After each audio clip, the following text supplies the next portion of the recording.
হাদিস মুখস্থ ছিল 6 লাখ, 6 লক্ষ হাদিস। নবীজির মোট হাদিস 7 লাখ, ওনার একাই মুখস্থ ছিল 6 লাখ। ওনার এক ছাত্র নিজের বউরে বলছে, এই তুমি যদি আমার উস্তাদের যদি 1 লাখ হাদিস মুখস্থ না থাকে তাহলে তুমি তালাক, 3 তালাক। মানে নিজের বিবির কাছে উস্তাদের গুণগান গাইতে যায়, ফসকা মুখ দিয়ে এই কথাটা বাইরে গেছে, উস্তাদের সম্মান বলতে যায়। এখন তো পেছে পড়ছে, যদি ইনকেস 1 লাখ হাদিস মুখস্থ না থাকে তাহলে তো বউ তালাক হয়ে গেছে।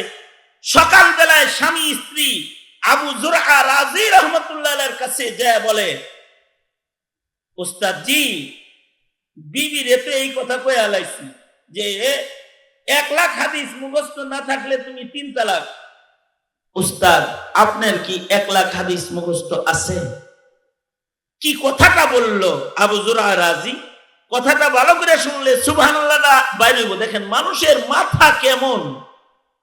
আবু জুরআ রাজি বলে, এই সুখে শান্তিতে যে ঘরে বসবাস করো, তোমাদের সূরা ফাতিহা যেমন মুখস্থ, আমার 1 লাখ হাদিস ওই রকম মুখস্থ আছে। কিয়ামত পর্যন্ত এরকম মানুষ আল্লাহ তাআলা জমিনে রাখবে কেন? ইলম হিফাজত করার জন্য, ইলম সংরক্ষণ করার জন্য। এ কারণে যাদের কাছে ইলম বেশি থাকে তাদের কাছে মাসআলা জানতে হয়। ফাসআলু আহলা যিকরি ইন কুনতুম লা তা'লামুনা বিল বাইয়িনাতি ওয়াজ জুবুর। ইঞ্জিনিয়ার ডাক্তার হইয়া ইলমের গভীরে পৌঁছা যায় না। দার্শনিক যেখানে পৌঁছে যায় সেখানে লাঙ্গলের ফাল দিয়ে যাওয়া যায় না। মানুষ তো আল্লাহ পাকের শ্রেষ্ঠ সৃষ্টি। মানুষকে আল্লাহ তাআলা এমন ব্রেন দিয়েছেন যে এইটা মানুষের জন্য কোনো কঠিন কিছু না, অনেকের জন্য।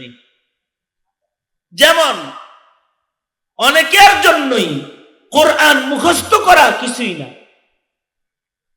কয়েকদিন আগে দক্ষিণবঙ্গে একটা ছেলে কোরআন শরীফ মুখস্থ করেছে মাত্র 60 দিনে, 90 দিনে, 90 দিনে টোটাল কোরআন শরীফ মুখস্থ করেছে। আল্লাহু আকবার, জোরে করে বলেন। কয়েকদিন আগে একটা মুখস্থ করছে নোয়াখালীতে 59 দিনে, 59 দিনে টোটাল 30 পারা কোরআন মুখস্থ করেছে।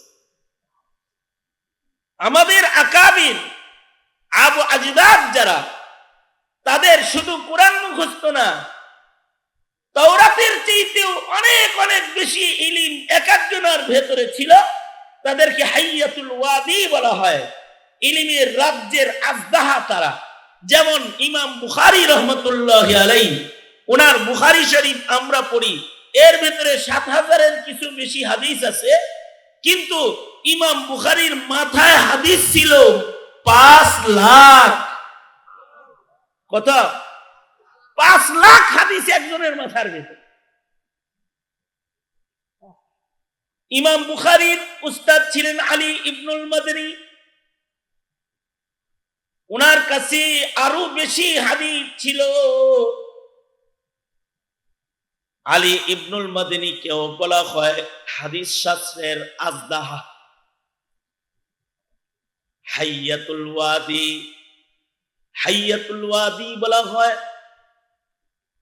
জঙ্গলের ভেতরে এমন কিছু সাপ আছে যে সাপগুলোর মাথার উপরে মতি লাগান না আছে। এই সাপগুলো যদি নিজের মাথা উঠায় ফেলে, জঙ্গলের সব সাপ এই সাপের সামনে মাথা নত করে আল্লাহ, কারণ এলা মতিওয়ালা সাপ, হাইয়াতুল ওয়াদি। এই উম্মতের ভেতরে কিয়ামত পর্যন্ত ইলমের কিছু এরকম মতিওয়ালা আজদাহা ছিল, আছে, থাকবে। এরা যদি মাথা উঠায় ফেলায়, সব আলেমরা তাদের মাথাকে নিচু করে ফেলে। ওই রকম হাদিস শাস্ত্রের বড় একজন আলেম হলেন আলী ইবনুল মাদনী। ইমাম বুখারীর সবচেয়ে প্রিয় উস্তাদদের একজন, যাকে ইমাম বুখারী সবচেয়ে বেশি মানতেন, আলী ইবনুল মাদনী, যার কাছ থেকে রিওয়ায়াত ইমাম বুখারী তার কিতাব বুখারী শরীফের ভিতরে সবচেয়ে বেশি আনছেন। ওনার থেকে রিওয়ায়াত বুখারী শরীফে সবচেয়ে বেশি। আশ্চর্য, আলী ইবনুল মাদনী যেমন বুখারীর কাছে প্রিয়, তেমন আল্লাহর কাছে, আল্লাহর নবীর কাছেও প্রিয় ছিল। আল্লাহর রাসূলের কাছে যে প্রিয় ছিল, এটা ওনার মৃত্যুর সময় কিছু টের পাওয়া গেছে। আল ইবরাতু বিল খাওয়াতিম, যারা আল্লাহর প্রিয় হয় তাদের শেষ ভালো হয়, তাদের বিদায় সুন্দর হয়, তাদের মরণ সুন্দর হয়। আলী ইবনুল মাদনী যেদিন ইন্তেকাল করেছেন,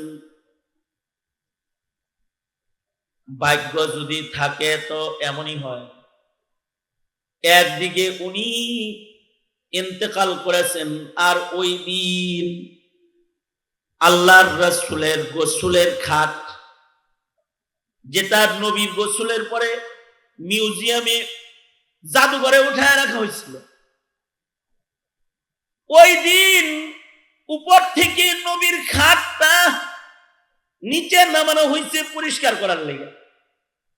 একদিক দিয়া নবীর গোসলের খাট, নবীর জানাজার খাট, নবীর কবরের পালকি একদিক দিয়ে নিচে নামানো হয়েছে, আর একদিক দিয়া আলী ইবনুল মাদনী ইন্তেকাল করেছে। তো মদিনার আলেমরা কয়, নেকফালি করো, আল্লাহ তার দোস্তের খাট এই মুহাদ্দিসের লেগে নিচে পাঠাইছে। সুতরাং খাটটা যেহেতু নামানোই হয়েছে, নবীরে যে খাটে গোসল দেওয়া হয়েছে, আলী ইবনুল মাদনীকে এই খাটে শোয়া গোসল দেয়, এবং আলী ইবনুল মাদনীকে এই খাটে কইরা জান্নাতুল বাকিতে লয়ে যাও।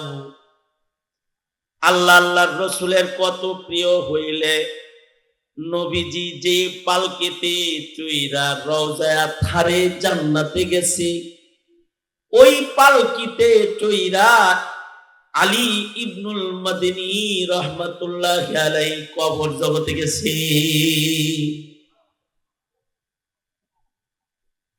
উনার উস্তাদ ছিলেন আবু যুরআ রাজি রাহমাতুল্লাহি আলাইহি। উনার হাদিস মুখস্থ ছিল 6 লাখ হাদিস। নবীজির মোট হাদিস 7 লাখ, উনার একাই মুখস্থ ছিল 6 লাখ। উনার এক ছাত্র নিজের বউরে বলছে, এই তুমি যদি আমার উস্তাদের যদি 1 লাখ হাদিস মুখস্থ না থাকে, তাহলে তুমি তালাক, 3 তালাক। মানে নিজের বিবির কাছে উস্তাদের গুণগান গাইতে যায়, ফসকা মুখ দিয়ে এই কথাটা বাইরে গেছে, উস্তাদের সম্মান বলতে যায়। এখন তো পেছে পড়ছে, যদি ইনকেস 1 লাখ হাদিস মুখস্থ না থাকে, তাহলে তো বউ তালাক হয়ে গেছে। সকাল বেলায় স্বামী স্ত্রী আবু যুরআ রাজি রাহমাতুল্লাহির কাছে যায় বলে, উস্তাদ জি, বিবির এতে এই কথা কয়ে আলাইছি যে 1 লাখ হাদিস মুখস্থ না থাকলে তুমি 3 তালাক। উস্তাদ, আপনার কি 1 লাখ হাদিস মুখস্থ আছে? কি কথাটা বললো আবু যুরআ রাজি, কথাটা ভালো করে শুনলে সুবহানাল্লাহ বাইরে হইব। দেখেন মানুষের মাথা কেমন। আবু যুরআ রাজি বলে, এই সুখে শান্তিতে যে ঘরে বসবাস করো, তোমাদের সূরা ফাতিহা যেমন মুখস্থ, আমার 1 লাখ হাদিস ওইরকম মুখস্থ আছে। কিয়ামত পর্যন্ত এরকম মানুষ আল্লাহ তাআলা জমিনে রাখবে কেন? ইলম হিফাজত করার জন্য, ইলম সংরক্ষণ করার জন্য। এ কারণে যাদের কাছে ইলম বেশি থাকে তাদের কাছে মাসআলা জানতে হয়। ফাসআলু আহলা যিকরি ইন কুনতুম লা তা'লামুনা বিল বায়িনাতি ওয়াজ জুবুর। ইঞ্জিনিয়ার ডাক্তার হইয়া ইলমে এর গভীরে পৌঁছা যায় না। দার্শনিক যেখানে পৌঁছে যায় সেখানে লাঙ্গলের ফাল দিয়ে যাওয়া যায় না। ওই রকম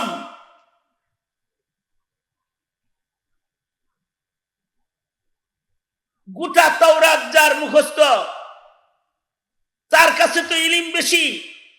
হযরত ওমর বললেন, আরিফিত তাকওয়া, এই কাবে আহবার, তাকওয়া কাকে বলে? আপনার ইলম দিয়ে আমাকে তাকওয়া চিনান। তা কাবে আহবার বলে, সকল ইলম একত্রিত করলে তাকওয়ার পরিচয় যেটা পাওয়া যায় সেটা হলো গুনাহমুক্ত জীবন গ্রহণ করার নাম হলো তাকওয়া। আল্লাহু আকবার বলেন। অর্থাৎ সে গুনাহ করে না, যে গুনাহ করে না সে আল্লাহর ভয়ে গুনাহ করে না, এই ভয়টার নাম হলো তাকওয়া। আল্লাহর ভয়, আল্লাহর ভয়ের অপর নাম হলো তাকওয়া। আপনাদেরকে অভয় বাণী দেই, আল্লাহর ভয় যদি সামান্য কারোর ভেতরে পাওয়া যায়, যেমন আপনারা এখানে আসছেন, বসে রয়েছেন কার ভয়ে? কারে খুশি করার জন্য? দিনের বেলার কাম বাদ দিয়া মাহফিলে বসলেন কার জন্য? এই যে বৈশা বৈশা কথা শুনতেছেন কার জন্য? এই সামান্য ক্ষুধা ভীতি যদি কারোর ভিতরে পাওয়া যায়, মহান আল্লাহ এই সামান্য ক্ষুধা ভীতি কি কখনো কখনো তাকওয়া হিসেবে নিয়া বান্দার জীবনের সব গুনাহ মহান আল্লাহ মাফ করে দেন? এটাকে বলে তাকওয়া, আল্লাহর ভয়। আল্লাহর ভয় বোঝানোর জন্য আল্লাহর রাসূল সাল্লাল্লাহু আলাইহি ওয়াসাল্লাম বহু ইতিহাস বর্ণনা করে শোনাইছেন। বুখারী শরীফের ভিতরে একটা অধ্যায় আছে, ওয়াকিআতু বনি ইসরাঈল। বনি ইসরাইলের বিশুদ্ধ কিছু ঘটনা বলি। আল্লাহর রাসূলকে তো আল্লাহ তাআলা অতীতের জ্ঞান দান করেছেন, ভবিষ্যতের জ্ঞান দান করেছেন। উতিতু ইলমাল আউয়ালিন ওয়াল আখিরিন। পৃথিবী সৃষ্টির আগের থেকে কখন কি হয়েছে সব আমার নবীকে আল্লাহ জানাইছে। এমনকি তাওরাতের ভেতরে কোন কথাটা সত্য আছে, কোন কথাটা মিথ্যা আছে, কোন কথাটার ভেতরে সন্দেহ আছে, তাও আল্লাহর নবী আমাদেরকে বর্ণনা করে করে শোনাইছেন। নবীজি বনি ইসরাইলের কিছু ঘটনা বইলা নিজে উম্মতকে শোনায় বলছেন, এই ঘটনাটা কিন্তু সত্য, আল্লাহ আমারে বলছে। কারণ নবীজি আল্লাহ না বললে কিছু বলে না।